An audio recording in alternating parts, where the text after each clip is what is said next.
A/B testing different messages. I think if you're having a low response rate, especially if you're having a low response rate, things that I've done in the past is just A/B test different messaging. So I think recently actually I'd done this, which completely changed my sort of philosophy in how I think about outbound messaging. Previously, I used to think that the more information that you give on a message, the better, because you sort of give the candidates all the details for them to read it and then decide whether they're interested or not. And then I recently A/B tested different styles of messaging. So one was a bit more informative, given a lot of detail, and then the other one was much more short, sweet, and to the point. And I found that I had a much higher response rate with the one that was more short, sweet, and to the point. So that completely changed my opinion, which I was pretty fixated actually in thinking that the more information you give, the better. But data told me that actually that's not true.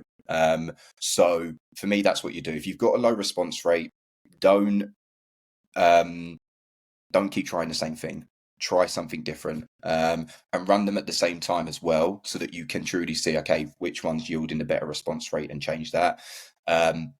And I think secondly as well is if you've got a low response rate, review the people that you're sending messages to with your hiring manager, and truly understand, like, are you targeting the right people? Because people might not be replying because they're opening it and seeing that the message is completely irrelevant to them, and that could truly be a reason. So actually identify whether you're reaching out to the right people or not.